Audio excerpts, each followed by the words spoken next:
Saudara-saudariku yang terkasih, salam sejahtera bagi kita semua. Beberapa waktu yang lalu saya terlibat dalam sebuah percakapan dengan salah seorang umat Katolik tentang sebuah problem yang sedang dihadapinya. Percakapan kami berlangsung di dalam gereja seusai menyelenggarakan perayaan Ekaristi. Ketika itu umat sudah meninggalkan gedung gereja itu. Percakapan kami berangsur-angsur menjadi percakapan yang serius dan lebih mendalam.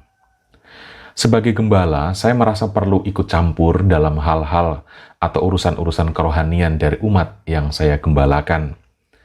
Hingga akhirnya kami tiba pada percakapan di mana saya mengajaknya untuk melihat salib dan mengajaknya belajar dari Yesus tentang perlunya memperjuangkan keutamaan sejati sebagai manusia, yakni mengenai pengampunan, mengenai kerendahan hati, mengenai mendoakan musuh, mengenai tidak mempersalahkan, dan lain sebagainya.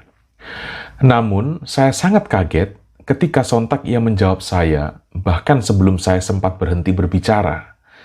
Dia mengatakan, "Bagaimana mungkin, Pastor? Bagaimana mungkin saya bisa menjadi atau mengikuti Yesus? Dia itu kan Tuhan. Saya ini kan manusia biasa. Saya masih punya perasaan. Saya masih bisa sakit hati. Yesus itu bisa seperti itu, ya karena dia Tuhan." Saudara-saudari mendengar pernyataan dari Bapak itu, saya sangat kaget. Saya seperti kehilangan kata-kata, saya bingung dan tak tahu harus berkata apa. Ya mungkin saja memang saat itu bukan waktu yang tepat untuk berbicara hal-hal rohani kepadanya. Tetapi jawaban orang itu terngiang-ngiang di dalam kepala saya. Saya akhirnya kembali ke pastoran dengan memacu sepeda motor, menyusuri jalanan berlumpur malam itu sendirian, sementara di otak saya tak kunjung hilang kata-kata dari orang itu. Bagaimana mungkin saya bisa seperti Yesus? Saya ini kan manusia biasa, saya masih bisa sakit hati, saya masih bisa kecewa. Yesus bisa seperti itu, ya karena dia Tuhan. Saudara-saudariku yang terkasih, bagi saya ini sebuah problem yang sangat serius. Ini problem yang serius bagi kita, orang-orang yang mengakui beriman pada Yesus. Saya cukup yakin sepertinya banyak orang Kristen yang masih berpikiran seperti itu. Yesus bisa seperti itu karena dia Tuhan. Pemikiran seperti itu mengakibatkan apa? Kita tidak akan pernah bisa belajar apapun dari Yesus. Kita tidak akan pernah menjadikan Yesus sebagai rujukan untuk belajar tentang kehidupan. Yesus akhirnya hanya menjadi rujukan bagi kita yang ingin mempermudah hidup. Saya teringat dengan kisah-kisah dalam Injil yang menceritakan bagaimana Yesus menyuruh diam setan-setan.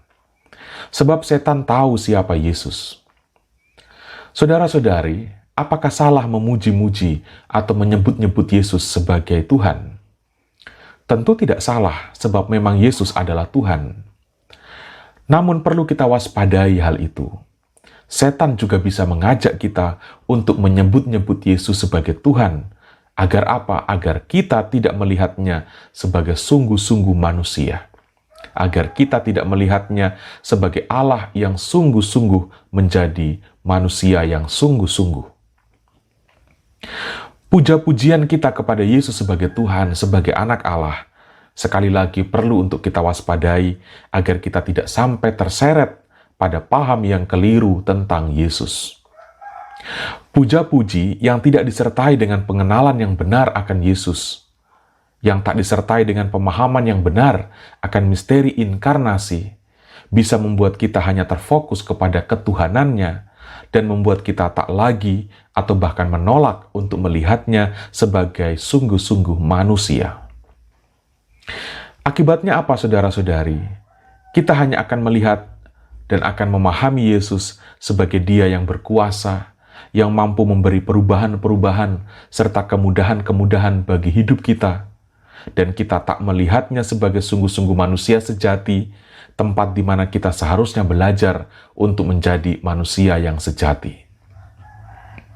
Kita mungkin terlihat mengikuti Yesus, tetapi bersamaan dengan itu, sebenarnya kita sedang menolak untuk mengikuti jejaknya. Dan ini terlihat dari ungkapan-ungkapan seperti Bapak tadi.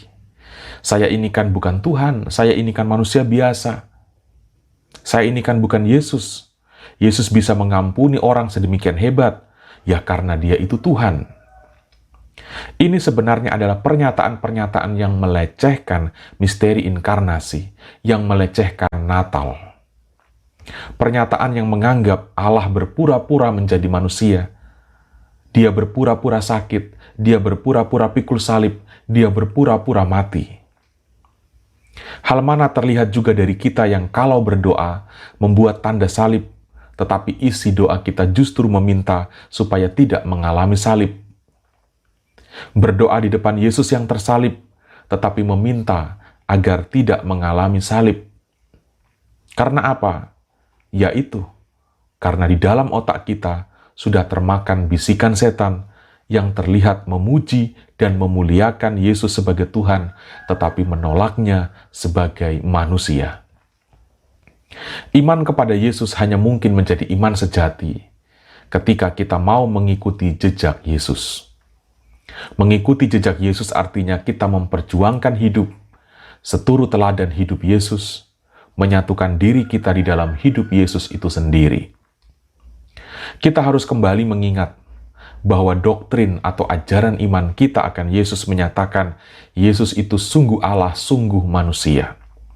Dia bukan setengah Allah, setengah manusia. Dia bukan Allah yang berpura-pura jadi manusia. Dia bukan manusia yang diangkat jadi Allah. Dia sungguh Allah, dia sungguh manusia. Yesus tidak berpura-pura sakit. Yesus tidak berpura-pura menderita. Yesus tidak berpura-pura mati.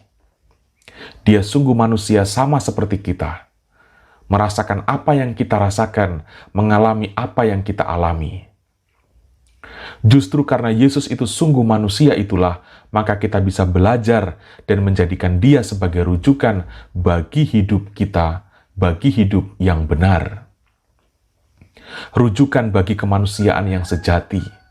Rujukan bagi perjuangan sejati untuk hidup yang berkenan di hadirat Allah. Rujukan bukan sekedar sebagai ajaran, tetapi sebagai pengalaman nyata, sebagai pengalaman real, sebagai dia yang menjadi rekan seperjalanan dalam hidup ini. Karena itu saudara-saudari, saya merasa perlu mengatakan, hati-hati dengan puji-pujian kepada Yesus yang overdosis. Sebab itu bisa membuat kita merasa dan memahami Yesus sebagai sosok yang terlampau jauh di atas kita, yang membuat kita seakan kehilangan kemungkinan untuk mengikuti jejaknya. Dan setan bisa mengecoh kita dengan cara atau dengan pemahaman yang seperti itu. Semestinya lah kita mengimani Yesus seperti dahulu para rasul mengimaninya. Jangan ciptakan pemahaman sendiri tentang Yesus. Kita harus memahami Yesus sebagaimana dahulu para rasulnya memahaminya. Hati-hati, sebab setan juga bisa memuji-muji Yesus sebagai Tuhan. Maka pesan dari tayangan saya ini adalah, imanilah Yesus sebagaimana yang diajarkan oleh gereja kepada kita. Dia sungguh Allah, dia sungguh manusia. Pada Yesuslah kita mengenal Allah yang benar. Pada Yesuslah kita mengenal manusia yang sejati. Pada Yesuslah kita menyembah.